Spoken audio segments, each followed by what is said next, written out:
We're live from New Delhi. You're watching DT India News, India's voice to the world. I'm Lipakshi Khurana. Coming up in the next hour. Guyana confers its highest national award, the Order of Excellence, on India's Prime Minister Narendra Modi. Dominica also confers highest national honour to the Prime Minister.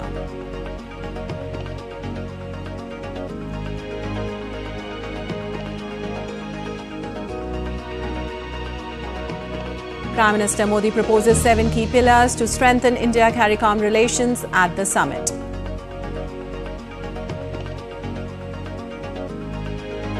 US vetoes UN Security Council's Gaza ceasefire resolution, while Hamas and Hezbollah stress on ending conflict for hostage or ceasefire talks.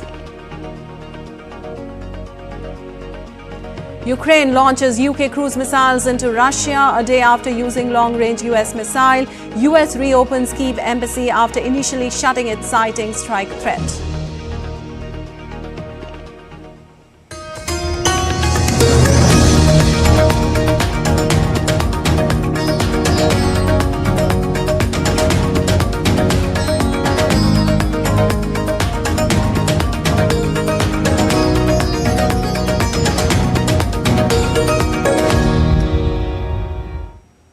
And on to the top story. This India's Prime Minister Narendra Modi receives the Dominica Award of Honour, highest national award of Dominica.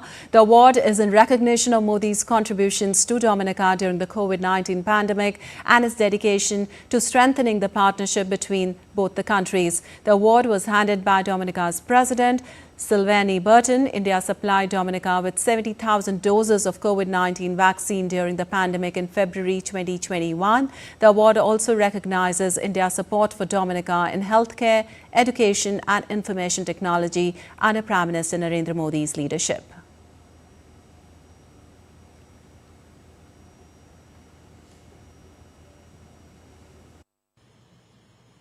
ये सम्मान केवल मेरा नहीं है, बल्कि भारत के 140 करोड़ लोगों का, उनके पुरुषार्थ का, उनके संस्कार का, उनकी परंपरा का ये सम्मान है। यह गहरे संतोष का विषय रहा है कि हम कोविड जैसी आपदा के समय डोमिनिका के लोगों की सहायता कर सके।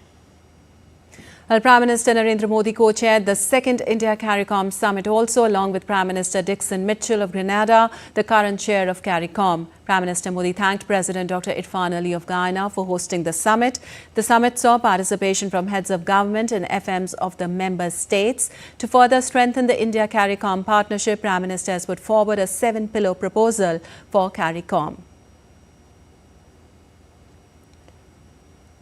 Well, CARICOM stands for C, capacity building, A, agriculture and food security, R, for renewable energy and climate change, I, for innovation, technology and trade, C, for cricket and culture, O, for ocean economy and maritime security, M, for medicine and healthcare.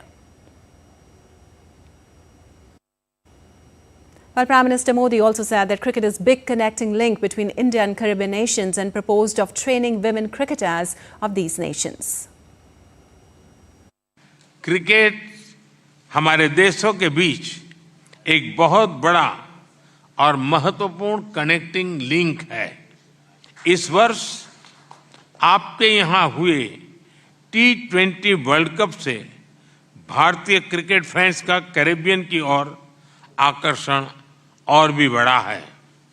और यह मैं सिर्फ इसलिए नहीं कह रहा हूँ क्योंकि भारत ने ये विश्व कप जीता था। मेरा प्रस्ताव है कि क्रिकेट संबंधों के साथ साथ महिला सशक्तिकरण को बढ़ावा देने के लिए हम कैरिकॉम के हर देश से 11 युवा महिला क्रिकेटर्स की भारत में ट्रेनिंग कर सकते हैं। Well, Prime Minister Modi also gave a new definition to the CARICOM, focusing on capacity building, agriculture, food security, renewable energy, cricket and culture and medicine. Prime Minister stressed that India has put a proposal of opening Jan Aushadhi Kendra in Caribbean. CARICOM देशों की स्वास्थ्य सुरक्षा भारत के लिए उच्च प्राथमिकता का विषय रहा है। भारत में सामान्य मानवी को quality and affordable health care प्रदान करने के लिए जन औषधि केंद्र खोले हैं। मेरा प्रस्ताव है कि हम इस मॉडल पर कैरिकॉम के सभी देशों में जन औषधि केंद्र खोल सकते हैं। भारत और सभी देशों के बीच फार्माकोपिया को मान्यता देने के लिए समझौता संपन्न किया जाए तो इस प्रयास को गति ला सकते हैं। Well, during India-Caricom Summit, Guyana President Dr. Irfan Ali thanked Prime Minister Modi for his selfless attributes during COVID times. He added that ties between India and Caribbean are deeply rooted in shared history and enduring cultural connections. Having collectively this occasion to meet you face to face for the first time since COVID, to thank you and the people of India for your selfless attributes when you delivered to this region our first set of vaccines during the COVID pandemic. Under your visionary leadership, India has an influential voice in the international community. Your launching of the Voice of the Global South, your recent chairmanship of the Group of 20, India's pivotal role in BRICS, and your steadfast advocacy for the developing world underscores your commitment to advancing the aspirations of the Global South. These initiatives have elevated India's stature and placed the concerns of developing nations, including the small island developing and low-lying coastal states of the Caribbean, firmly on the global agenda. Well, on the sidelines of second India-Caricom Summit, India's Prime Minister Narendra Modi held bilateral talks with leaders of 8 countries. We get you details in our next report. India's Prime Minister Narendra Modi held talks with PM of Antigua and Barbuda, Gaston Brownie. Both the leaders held talks on a number of bilateral issues. PM Modi also held bilateral talks with Bahamas Prime Minister Philip Davis. PM Narendra Modi held talks with Prime Minister of Dominica, Roosevelt Skerrit, on the sidelines of the second India-Caricom Summit. PM Modi thanked the Dominican Prime Minister for the conferment of Dominica's highest award. The leaders explored opportunities for India-Dominica cooperation in areas such as climate resilience, healthcare, capacity building, and deepening of people-to-people ties. They also discussed cooperations at the United Nations. Prime Minister Modi also held talks with President of Suriname, Chandrika Prasad Santokhi. Both leaders reviewed bilateral relations in sectors such as trade, technology, energy, telemedicine, and more. They also discussed ways to further improve cultural as well as people-to-people ties. Prime Minister said India will keep supporting various development-related initiatives in Suriname. PM Narendra Modi held talks with Grenada Prime Minister Dickon Mitchell. He also engaged with Prime Minister of St. Lucia, Philippe J. Pierre. Both the sides exchanged views on cooperation in fields of capacity building, education, health, cricket, and yoga, and stressed the need to further reinforce bilateral relations. Prime Minister Pierre thanked Prime Minister Modi for the 7-point CARICOM plan. PM Modi held talks with Prime Minister of Trinidad and Tobago, Keith Rowley. The leaders discussed ways to strengthen Trinidad and Tobago relations in areas of digital transformation, health, defense and maritime security, transportation and cultural exchanges. Prime Minister witnessed exchange of an MOU on setting up of integrated automatic fruit and vegetable primary processing activities in Trinidad and Tobago. PM Modi congratulated PM Rowley for adopting India's flagship UPI platform. Prime Minister Modi also held talks with Prime Minister of Barbados, Mayor Ahmad Motley.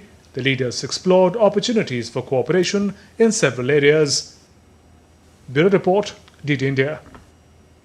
And Guyana has conferred its highest national award, the Order of Excellence, on Prime Minister Narendra Modi. In a ceremony at the State House today, Dr. Mohammad Irfan Ali, President of the Cooperative Republic of Guyana, conferred upon India's Prime Minister Narendra Modi the highest national award of Guyana, the Order of Excellence, for his visionary statesmanship, for championing the rights of developing countries on the global stage, and for exceptional service to the global community, and for his commitment to strengthening India-Guyana relations. While accepting the award, India's Prime Minister Modi dedicated the honour to the people of India and to the deep-rooted historical ties between the people of the two countries. He emphasised that his state visit is a testament to India's continued commitment towards deepening India-Guyana friendship. Prime Minister Narendra Modi is also the fourth foreign leader to be conferred with the highest national award of Guyana.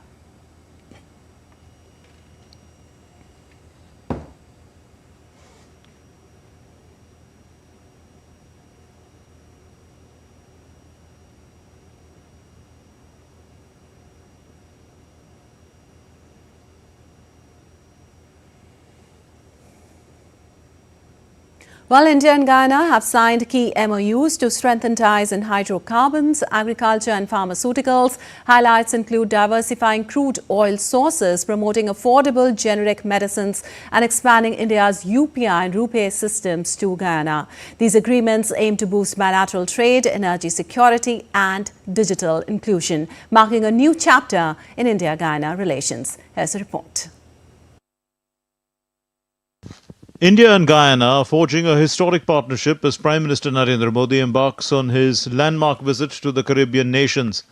This visit underscores the deepening ties between the two countries, bound by shared values and mutual interests. Prime Minister Modi and President Dr. Irfan Ali engaged in comprehensive talks focusing on key areas such as defence, energy, health, pharmaceuticals, telemedicine, Ayurveda and capacity building. Bharat की energy security में Guyana की अहम भूमिका होगी। इस संदर्भ में long term partnership के लिए एक खाका तैयार किया जाएगा। इस विषय पर आज किए जा रहे एमओयू से हमारा सहयोग और सुदृढ़ होगा। Strengthening this robust partnership, India and Guyana signed several agreements across critical sectors, signalling a shared vision for growth and development. MOU on cooperation in hydrocarbon sector, MOU for bilateral cooperation in the field of agriculture and allied sectors, Cultural Exchange Program 2024 to 2027, MOU for recognition of Indian pharmacopoeia, MOU for implementation of Jan Aushadhi scheme, MOU on cooperation in the field of medical products, India STAC MOU on cooperation in the field of sharing successful digital solutions, MOU for enabling deployment of UPI-like system in Guyana, MOU for cooperation in collaboration in field of broadcasting, MOU between National Defence Institute Guyana and Rashtriya Raksha University, Gujarat.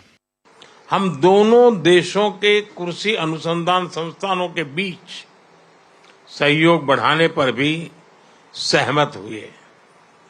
कृषि के क्षेत्र में आज किए जा रहे MOU से हमारे प्रयासों को बल मिलेगा। भारत फार्मा प्रोडक्ट्स के लिए गयाना का महत्वपूर्ण स्रोत है।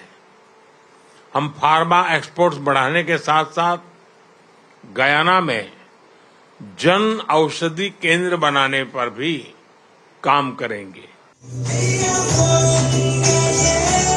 Prime Minister Modi celebrated the enduring cultural connections between the two nations, emphasizing the cultural exchange program that will continue until 2027. He also hailed President Dr. Irfan Ali as a true brand ambassador of India, reflecting the close bond shared by both leaders. राष्ट्रपति इरफान अली स्वयं भारतीय समुदाय के बहुत बड़े brand ambassador हैं। आज हम दोनों देशों के बीच 2027 तक कल्चरल एक्सचेंज एग्रीमेंट पर सहमति बनी है। इससे हमारे पीपल टू पीपल टाइज और मजबूत होंगे। Dr. Irfan Ali acknowledged India's expertise in vaccines, urban development and agriculture, highlighting these as key areas of collaboration. Praising Prime Minister Modi's leadership, he called him a champion among leaders for his significant contributions to the developing world. You are a champion among leaders. You have led incredibly. You have shown the light to the developing world, and you have created a development matrix and framework that many are adopting in their own country, and much of it is relevant to us here in Guyana. In a heartwarming gesture, Prime Minister Narendra Modi and President Ali participated in the Ek Ped Maa Ke Naam initiative by planting a sapling in Georgetown. Adding to the significance of the moment, President Ali was joined by his grandmother and mother-in-law, symbolizing respect for maternal bonds and shared values. With Siddharth Bhardwaj, Bureau Report, DD India. And moving on, the US, now let's take you to Guyana first, where Prime Minister was conferred the highest award a little while back, and now we take you to the cultural program being conducted there in the honor of Prime Minister.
All right, you were watching live from Guyana, where a cultural program was being conducted in honor of the Prime Minister. And moving on now, the US has blocked a Gaza ceasefire draft resolution at the United Nations Security Council, the fourth time it has used its veto power during the conflict to shield its ally, Israel.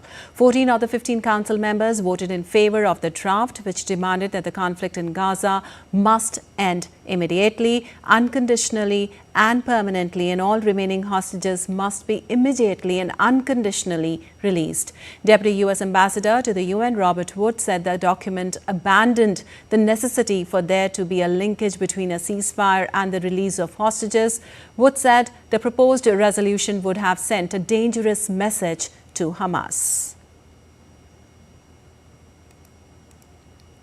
And talks between Israel and Hamas to free the hostages have stalled after months of efforts to reach a ceasefire agreement. Hamas said that there would be no hostages for prisoner swap deal with Israel unless the conflict in Gaza ended.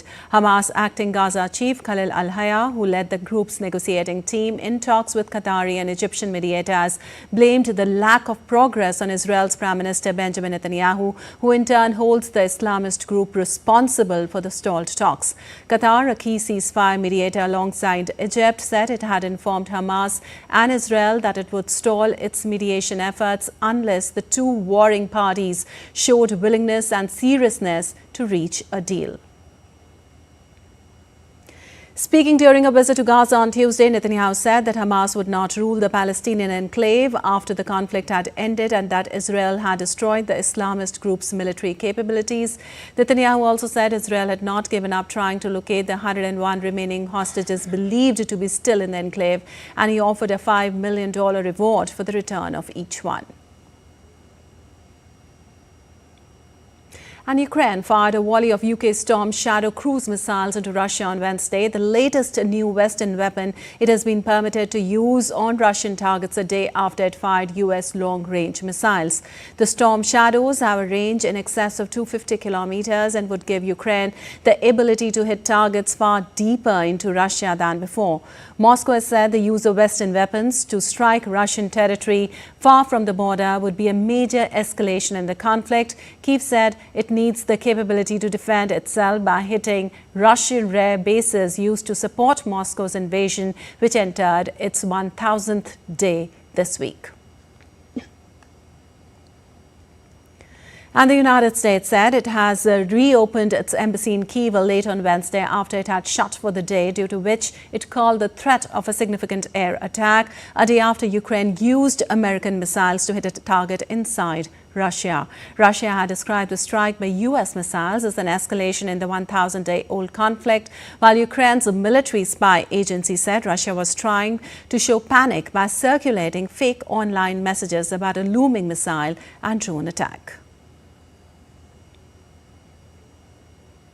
Well, in a series of surprising appointments, U.S. President-elect Donald Trump will likely choose Johns Hopkins surgeon and writer Martin Makary to lead the Food and Drug Administration. The FDA is the world's most influential drug regulator with a more than $7 billion budget. Makary raised concerns about a number of public health issues during the COVID-19 pandemic, touting the protection from natural immunity and opposing COVID vaccine mandates.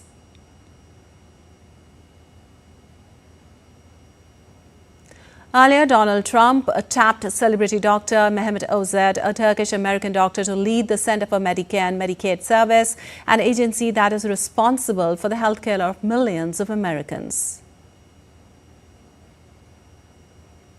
Makary and Oz are other addition to the unconventional health team after Trump tapped Robert F. Kennedy Jr. as Secretary of the Department of Health and Human Services. Together, they will target what Trump calls the illness industrial complex.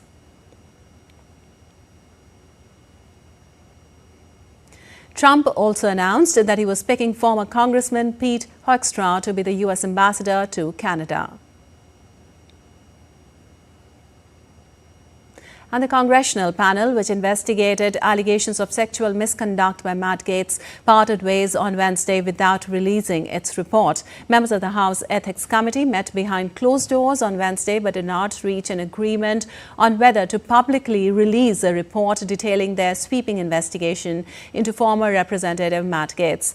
Gaetz was first elected to the U.S. House of Representatives in 2016 and won re-election this month, but he resigned shortly after Trump picked him to be Attorney General. Some Republicans, including House Speaker Mike Johnson, have argued against releasing the report. The House Ethics Committee launched its investigation in 2021.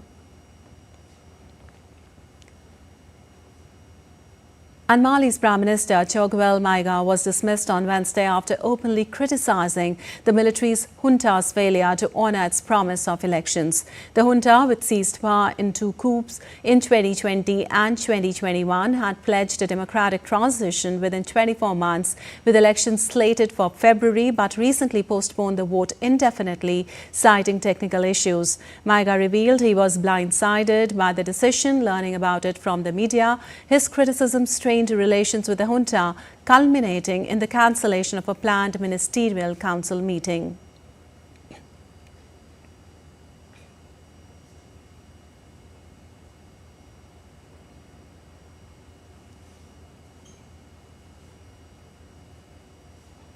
And France's President Emmanuel Macron described his relations with Chile's Gabriel Boric as a deep friendship in their meeting in Santiago on Wednesday. Both the leaders reaffirmed relations between the two countries. The leaders spoke of their shared agenda on clean energy transition and multilateralism, among others, and signed an agreement to develop the first binational center of artificial intelligence. Boric and Macron met after attending the G20 summit in Rio de Janeiro this week. Chile is France's third commercial partner in Latin America, following Brazil and Mexico.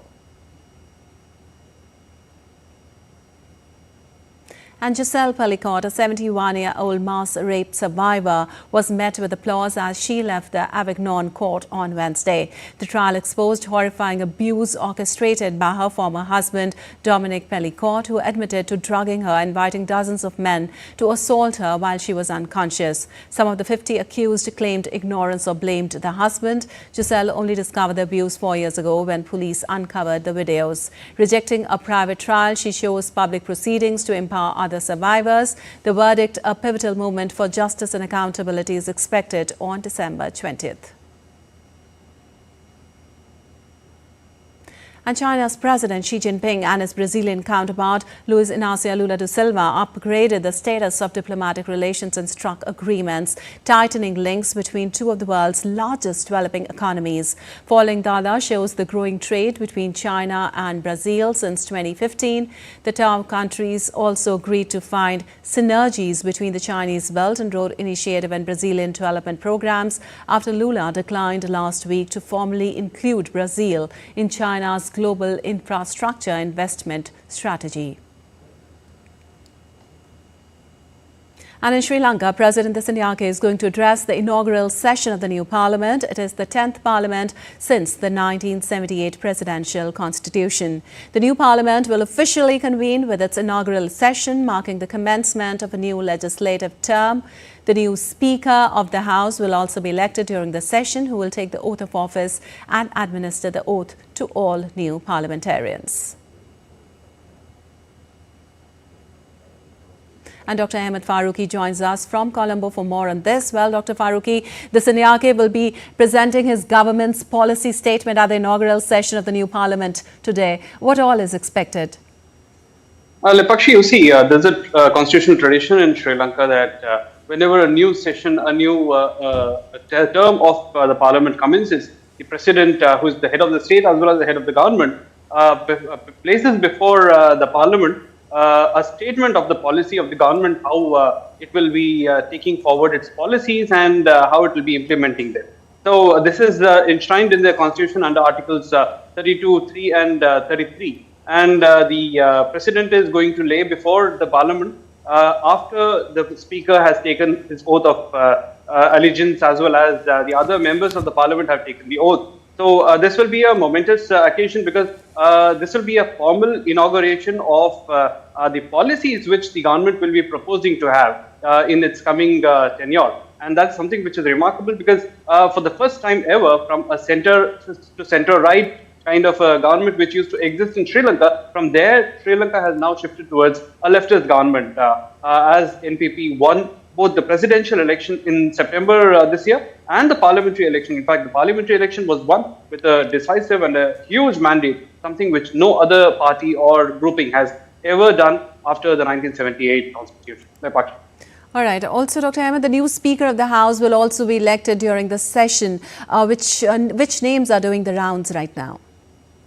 Lepakshi, you see, currently there have been good number of names, but among them, a few have already been inducted into the cabinet.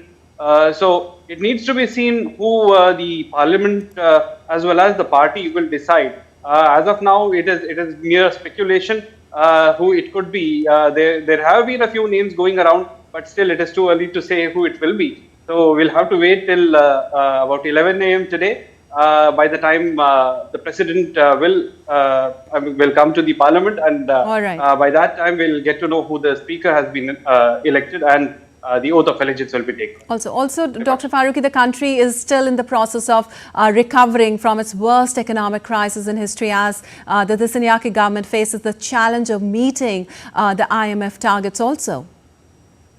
Lepakshi, currently speaking, yes, you're absolutely right. IMF team is currently in Sri Lanka. They are discussing on a daily basis the various means how to go ahead with the IMF agreement's third review. The IMF agreement was approved in March 2023 for a total amount of $2.9 billion, which will be available to Sri Lanka over a total of 48-month period as an extended fund facility. And these will be disbursed through regular reviews, and later on tranches of about $300 to $330 million would be released after every review. Now, currently speaking, 2 reviews have been completed, 3 tranches have already been disbursed to Sri Lanka. This is the 3rd review which is going on, and after a successful completion, a staff level agreement would be finalized. Now this is something which is very, very crucial, because the government had during the election campaign had promised that they would renegotiate the IMF agreement. Renegotiating the IMF agreement would mean that they would completely change the parameters, the debt sustainability analysis, and various parameters within it.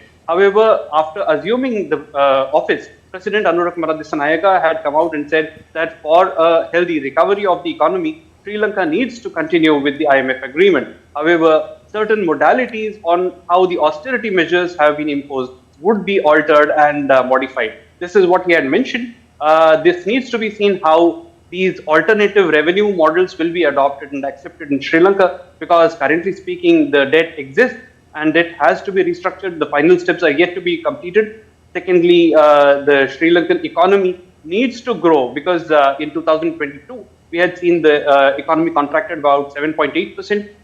In 2023, it had contracted about 2.3%. This year, it is expected to grow by about 2 to 3%. However, it needs to still be seen how it will actually come out, because in the first 2 quarters, the economy has grown about 5%, and that's something which is remarkable for the economy. And we need to see how the government will find ways to find revenues for itself. In addition to this, there are going to be certain additional expenses. The government has planned to increase the salaries of government employees. They have also planned to cut down the electricity tariffs as well as the fuel charges as well. So it is going to be a difficult task, and most probably, as people have given a huge mandate, the government will be fully charged with regard to how to take forward these steps. And IMF agreement as of now will be very, very crucial. All right, debt expected to be restructured there. Thank you so much, Dr. Farooqi, for joining us and giving us all those details. And still to come on DT India News Hour. India's Defence Minister Rajnath Singh visits Lao PDR for the ASEAN Defence Ministers meeting, plus. And 55th edition of the International Film Festival of India opens in Goa. Prasar Bharati launches OTT platform called Waves.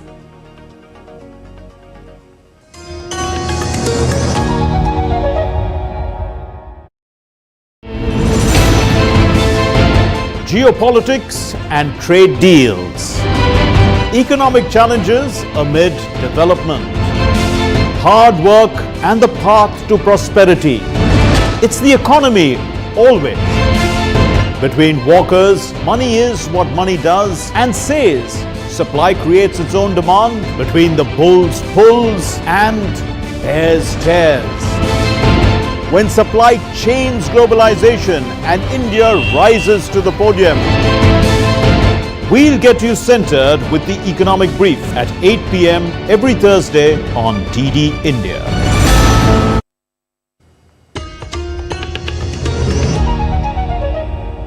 Welcome back. You're watching DT India News Hour. Lepakshi Khurana time now for a quick recap of the headlines. Guyana confers its highest national award, the Order of Excellence, on India's Prime Minister Narendra Modi. Dominica also confers highest national honour to the Prime Minister.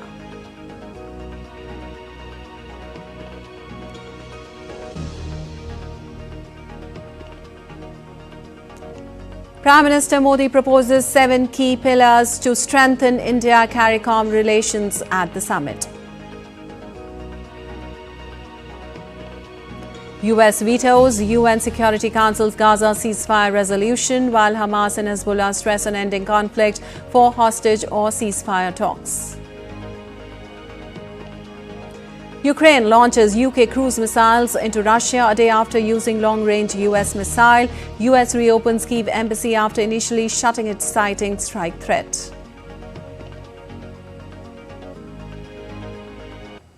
And moving on, India slammed Canadian media report regarding killing of Sikh activist. In response to queries, External Affairs Ministry spokesperson Randhir Jaiswal said, and I quote, "We do not normally comment on media reports. However, such ludicrous statements made to a newspaper purportedly by Canadian government source should be dismissed with the contempt they deserve. Smear campaigns like this only further damage our already strained ties." And moving on, India's Defence Minister Rajnath Singh will attend the 11th ASEAN Defence Ministers meeting plus in Lao PDR today. It is the highest defence consultative and cooperative mechanism in ASEAN. Rajnath Singh arrived in Vientiane on Wednesday, where he addressed the Indian community. He said after 2014, India's stature has grown in the forum.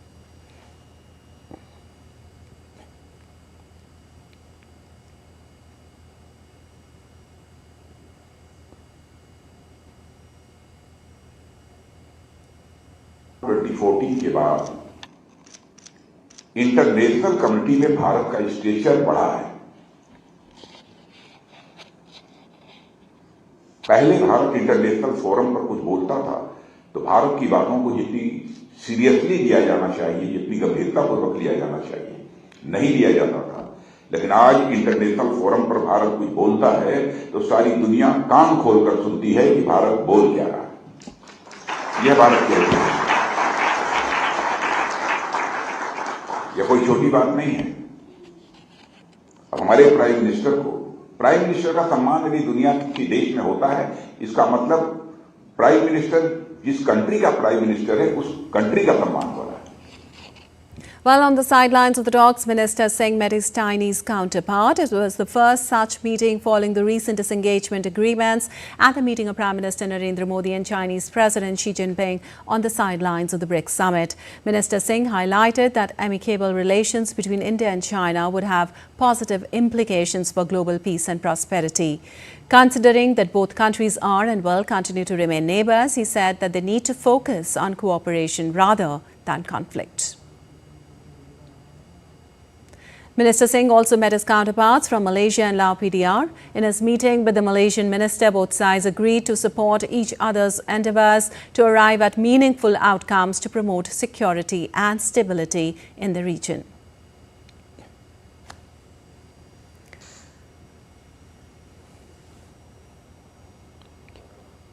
Minister Singh complimented Lao PDR for its efficient and inclusive leadership as the chair of ASEAN this year. These meetings are aimed at further enhancing bilateral defence cooperation with these countries. And the Indian Foreign Secretary is scheduled to visit Dhaka in mid-December to lead the Indian delegation at the next round of India-Bangladesh Foreign Office consultation. Said Foreign Affairs Advisor of Bangladesh, Tauhid Hussain, on Wednesday evening. He said that he believes Dhaka-Delhi are advancing towards normal bilateral relations and the FOC will be the first step in that direction, reports Bangladesh Sanghbad Sanghasta, a state-run news agency. He expressed optimism that Dhaka and New Delhi could move forward pragmatically and realistically to restore ties to a completely normal state. During the visit, the Indian Foreign Secretary is expected to pay a courtesy call on Bangladesh's Foreign Affairs Advisor, reports BSS. The last annual FOC was held in New Delhi on November 24, 2023. And in a move to strengthen India's foothold in the West Asian organic market, the Agricultural and Processed Food Products Export Development Authority and India's Ministry of Commerce showcased a strong Indian presence at the 22nd Middle East Organic and Natural Products Expo in Dubai. APIDA coordinated the participation of 18 Indian companies, including 12 under its banner and 6 participating independently. These companies exhibited a wide array of value-added organic and natural products at the Indian Pavilion. The event held at the Dubai World Trade Center witnessed significant growth this year, with over 550 exhibitors, a remarkable 83% increase from the previous edition. Agricultural and Processed Food Products Export Development Authority under Ministry of Commerce, and we have the mandate of promoting agri-exports from the country. When I say agri-exports from the country, we have 700 plus products in our basket. This is the first time APIDA is participating in this exhibition to showcase India's strength in organic sector, as well as to exploring the Middle East market and promote Indian products in the Middle East market and GCC countries. Meanwhile, India's public broadcaster Prasar Bharati has launched its own OTT platform, Waves, offering a broad spectrum of entertainment and news content. The app is now available for download on Android and iOS devices. The platform aims to cater to a wide audience with its mix of live channels, movies, TV shows, games and live events. Here's more.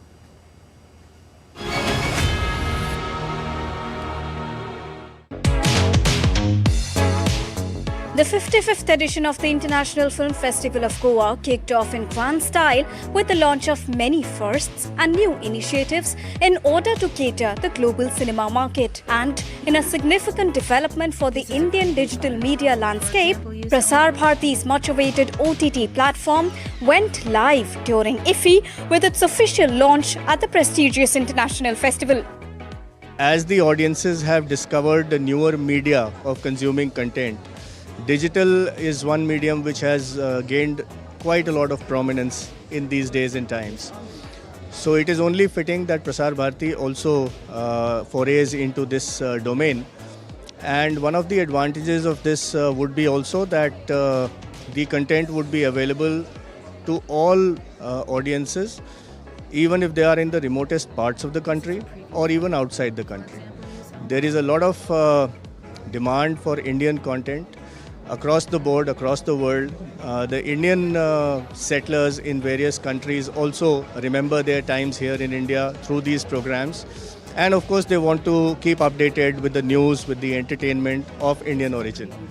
We will also be making provisions for sharing some of the informative content that is being produced by the ministries of Government of India, by various state governments, and some rare archival material of photographs, of magazines and journals and e-books. We would also be providing facilities for e-games. So, e-shopping, which is also gaining a lot of prominence these days, is also going to be a part of Waves. So there is something for everyone, and I would request the audiences to download Waves later today and be a part of this experience of this entertainment की नई लहर. दूरदर्शन तो हमारे खून में था, अब wave हमारी सांसों में होगा. मतलब अच्छी बात है. इनसे सारी चीज़ें बहुत जगह सिनेमा पहुंचती हैं. Prasar Bharati's OTT platform is poised to offer a diverse range of content, including live channels, archival footage, and original programming to the audience. The platform also focuses on family-friendly content, aiming to provide a wholesome viewing experience for audiences of all ages. Talking about the benefits of content creators, interestingly, the content creator will retain the IP rights. The OTT platform further aims at creating a marketplace to showcase its vast archive of over 2,000 titles, including a treasure trove of heritage photos. Deepika Mehto's report for DD India. This is a preview file.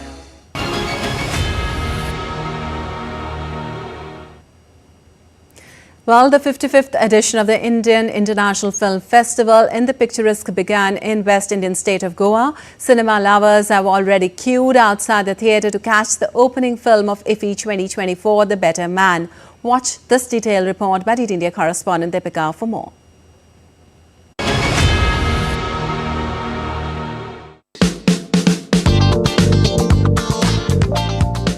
The 55th edition of IFFI opened with grand style in Goa, showcasing a rich landscape of cinema and culture.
Speaking on the occasion, the Chief Minister expressed his delight on continuing the legacy of hosting IFFI in Goa.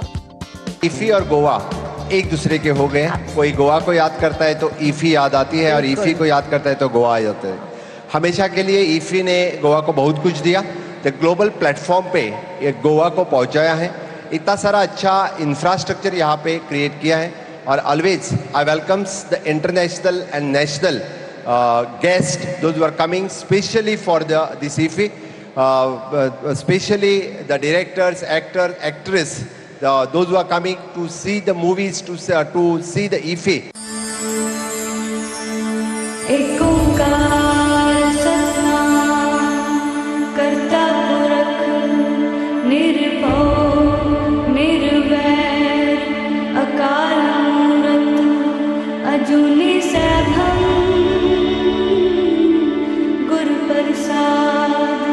जब आद सच जुगाद सच है भी सच नानक होसी भी सच।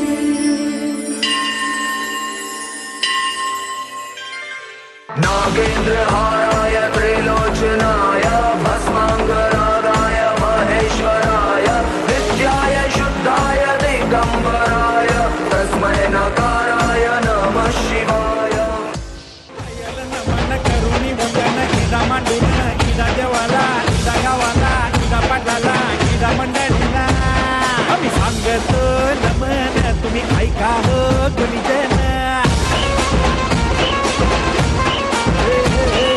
पयल नमन आम्ही करीतो वंदन पयल नमन हो करीतो वंदन तुम्ही ऐका हो गुणीजन आम्ही करीतो कथन पयल नमन हो पयल नमन।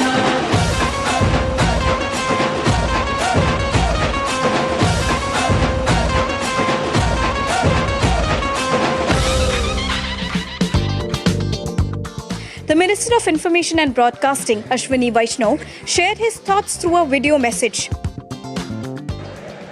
I welcome all the delegates from across the world to the IFFI 2024. Friends, IFFI, as we call it, has become a very important milestone in the development of film industry in India.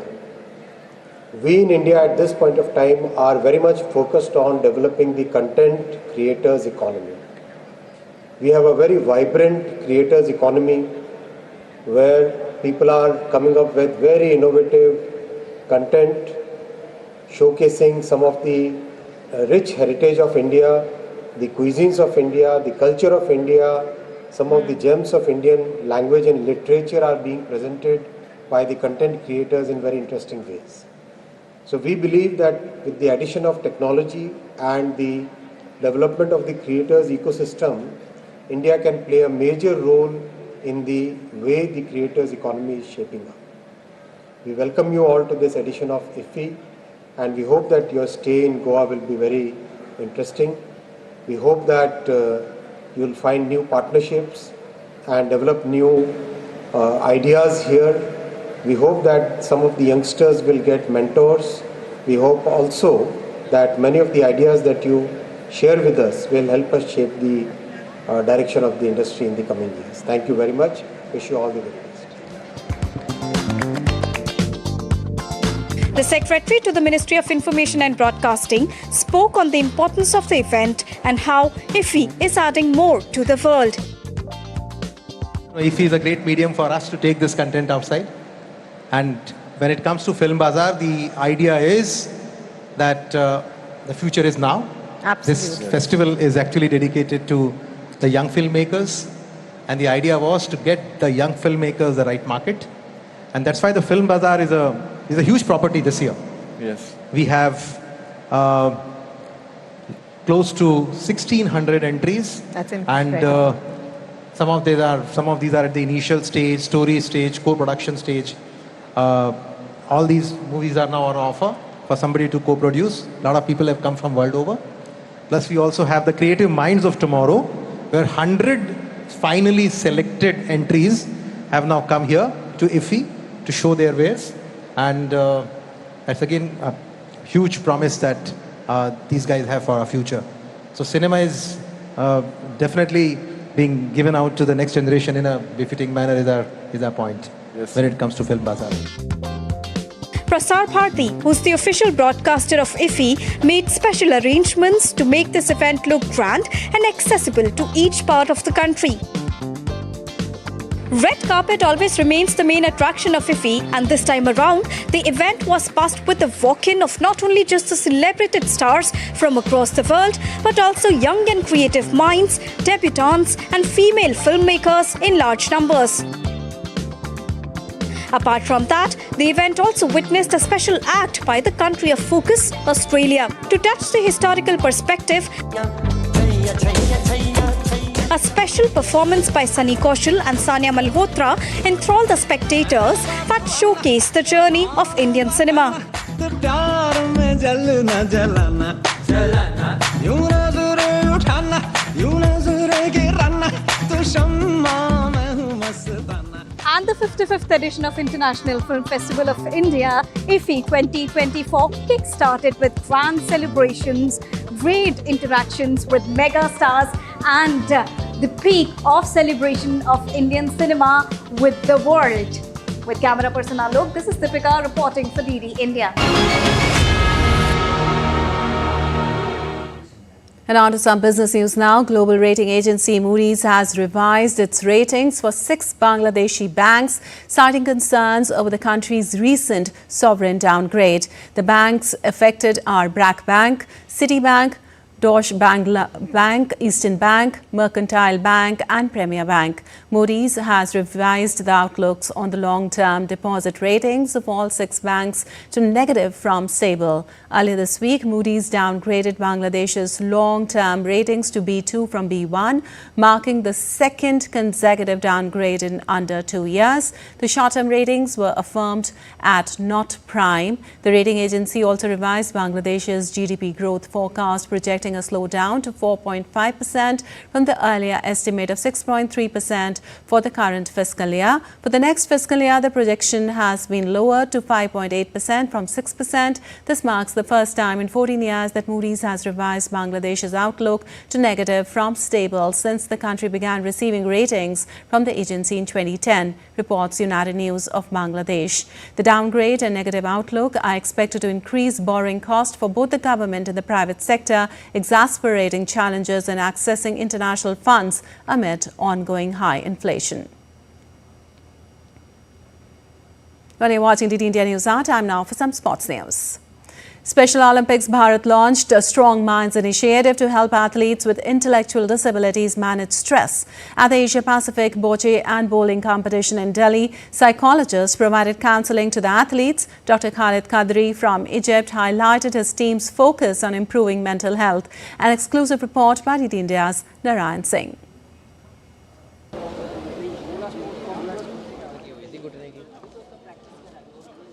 Special Olympics Bharat introduced the Strong Minds initiative to help athletes with intellectual disabilities manage stress.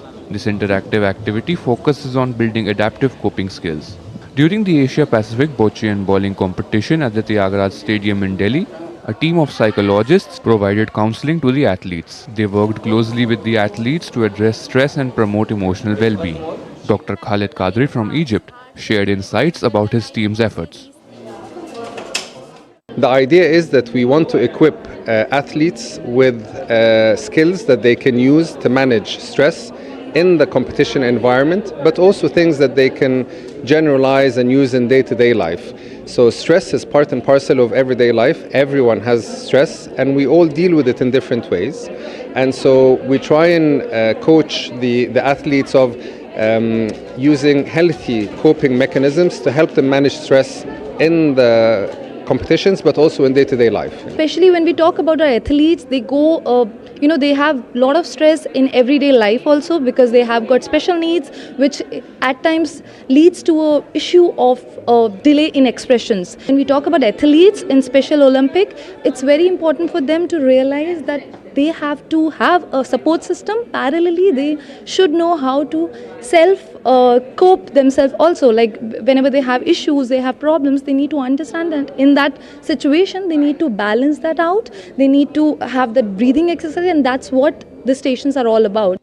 Strong Mind teaches strategies like positive thinking, releasing stress, and building connections. These tools support emotional resilience and improve mental health. By nurturing emotional wellness, Strong Mind ensures that athletes are prepared to face challenges both on and off field. The initiative is a vital step in empowering athletes with intellectual disabilities to achieve their potential. Sports Desk, DD India. All right, that's all for this edition of DD India News Hour, but let us know your thoughts on the news of the day. For those on the go, you can get all the latest news and updates from India and across the world on the DD India mobile app. The app is available on both Android and iOS platforms. Scan the QR code on the screen to download now. Well, we'll be back with more news as it breaks here on DD India. I'm Lipakshi Khurana from all of us here in Delhi. Thanks for watching DD India News Hour.